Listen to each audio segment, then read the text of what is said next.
e daí o versículo 18 de Mateus 10 fala assim: e sereis até conduzidos à presença dos governadores e dos reis por causa de mim, por causa de Cristo, para lhes servir de testemunho a eles e aos gentios.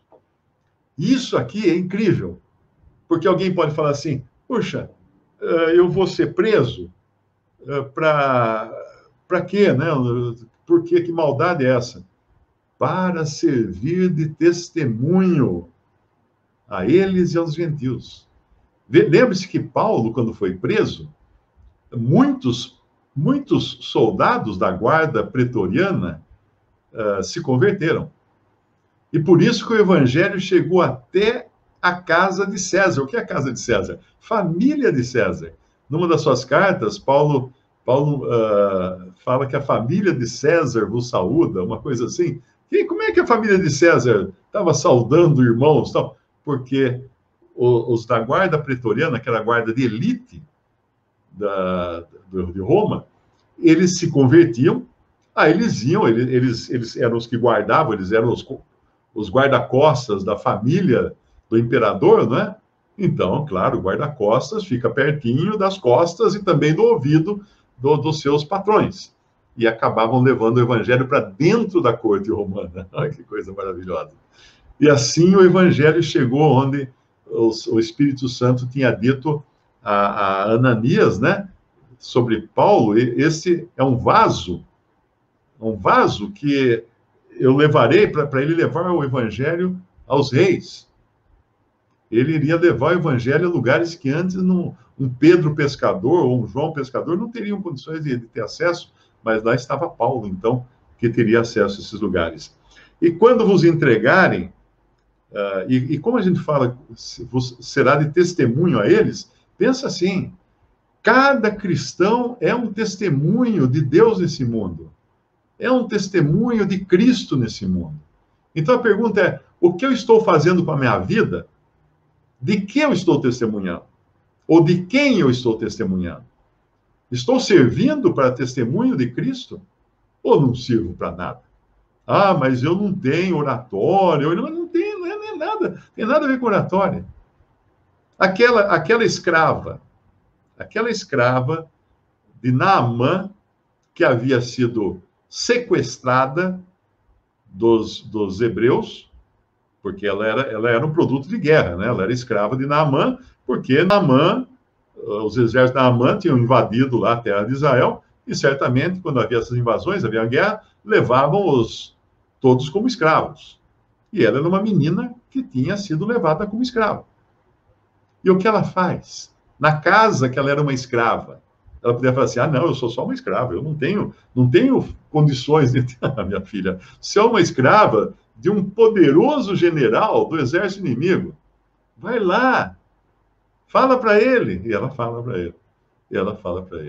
E ele vai, então, para Israel para procurar a cura da sua lepra, não é? Por quê? Porque tinha uma escravinha, uma garota, que estava testemunhando que em Israel havia um profeta que podia mostrar a cura para esse grande general das tropas inimigas. Então, qualquer lugar que você estiver, você é um testemunho. Você sempre pode testemunhar. Sempre. E aproveite as oportunidades para isso, porque não existe outra razão de estarmos nesse mundo a não ser aprendermos coisas que não aprenderíamos na glória, no céu, que só aqui dá para aprender, e outra, testemunhar de Cristo para que outros sejam salvos, para que outros conheçam a glória de Deus. E aqui ele vai falar, então, no versículo 18: sereis conduzidos à presença dos governadores e dos reis, por causa de mim, para lhes servir de testemunho a eles e aos gentios. Isso é ao longo de toda a história da Bíblia, você encontra isso. Você encontra uma Esther que acabou salvando o povo de Israel, porque intercedeu por eles perante o rei, sob o risco de ser morta. Porque ninguém podia entrar na presença do rei sem marcar uma audiência. E o rei chamar a pessoa. E ela entra na presença do rei sem que ela fosse chamada, para interceder pelo povo hebreu, porque tinha um carinha lá que queria acabar com o povo hebreu todo. Tinha feito até uma lei e usou o anel do rei, ele tinha autoridade para isso, para promulgar essa lei para que fossem mortos todos os hebreus do reino. E ela entra, então, na presença daquela majestade, daquele imperador, daquele grande rei, e intercede pelo seu povo, e consegue salvar o povo hebreu ali naquele momento. Então, cada um Deus coloca num lugar. Eu estou num emprego que é uma droga, eu não aguento mais aquele emprego, o patrão é horrível, meus colegas só falam bobagem, eu não gosto de ouvir bobagem, eu sou crente, eu não escuto. Você queria que Deus colocasse a luz aonde? Ele coloca a luz onde está escuro. É aí que você tem que estar, meu. É aí que você tem que ficar e iluminar esse lugar. Se tá escuro, tá? Então você está ali para iluminar. Para isso você serve, não é? Mas quando vos entregarem, no versículo 19 de Mateus 10, não vos dê cuidado como ou o que haveis de falar, porque naquela mesma hora vos será ministrado o que haveis de dizer, porque não sois vós quem falará, mas o Espírito de vosso Pai é que falará em vós. Isso é algo que eles ainda terão, os judeus, aqui representados pelos discípulos de Cristo, mas já apontando para o tempo da grande tribulação, mas que nós já temos hoje como cristãos. Nós temos a sabedoria de Deus já dada a nós por meio do Espírito Santo. Então, todo cristão está equipado. Todo cristão está equipado. Não precisa fazer grandes malabarismos, falar grandes tratados teológicos. Não. Fale de Jesus. Fale de como ele é fantástico, como ele é maravilhoso. Eu lembrei agora, teve uma época, eu tinha muita insônia, né, naquele tempo, não tinha internet ainda, né? Sem internet você não tem que fazer à noite, né? Então eu tinha um rádio grande, de ondas curtas, um rádio Grundig, excelente o rádio. E eu colocava assim, na cama, bem encostado na minha cabeça, e ficava ouvindo à noite, procurando estação e ouvindo, né? Não tinha fone de ouvido, então eu tinha que encostar na cabeça para o som entrar pelo crânio. fazer um som entrando pelo crânio. E uma vez eu achei um canal, uma rádio, era um programa evangélico. Naquela época não tinha as aberrações que você encontra hoje. Programas evangélicos eram pessoas que pregavam o evangelho. Tinha hinos, tinha toda uma coisa assim. Não tinha essa gritaria, não tinha essa pedição de dinheiro desavergonhada que existe hoje. Não tem esses caras prometendo que você vai ficar rico, vai ter 10 carros na garagem. Não tinha isso ainda. Havia vergonha no meio evangélico. Ainda existia vergonha, ainda existia respeito pelas coisas de Deus. Não tinha sido invadido por uma quadrilha para roubar e para comer a carne das ovelhas. Não. E aí eu peguei essa rádio e tinha lá um pregador, acho que era um pastor, alguma coisa assim, e ele falava. Ele tinha uma voz muito gostosa, uma voz bem grossa, deliciosa de ouvir, bem grave, mas ele não falava nada. Você fala para mim, o que você aprendeu lá? Nada. Nada. Porque ele falava assim, Jesus é maravilhoso. Não existe coisa melhor do que ter a Cristo no coração. Mas como é bom esse meu Senhor Jesus.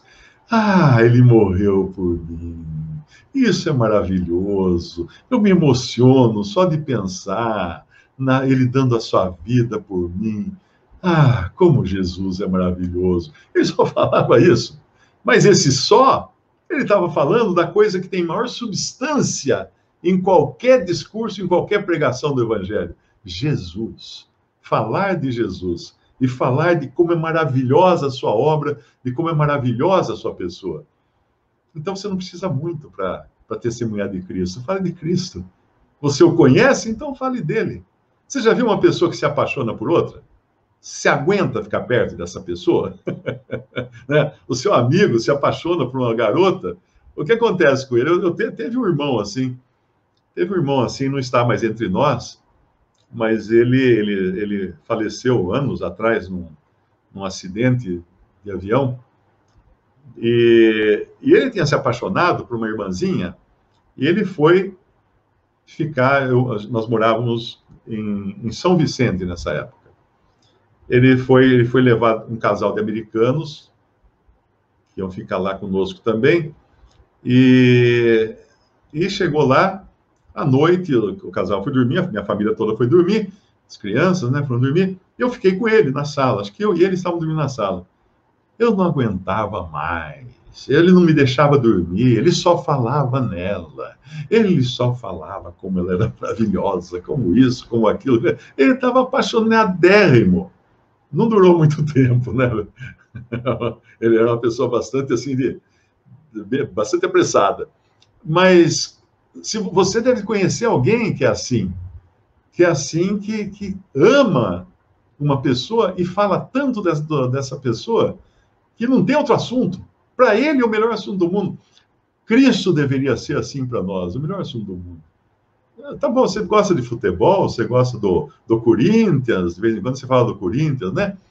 Mas nada se compare a falar de Cristo, a buscar ganhar as pessoas, não para o time de futebol para o qual você torce, e também não ganhar as pessoas para congregarem ao nome do Senhor. Não, isso não é testemunhar do Evangelho.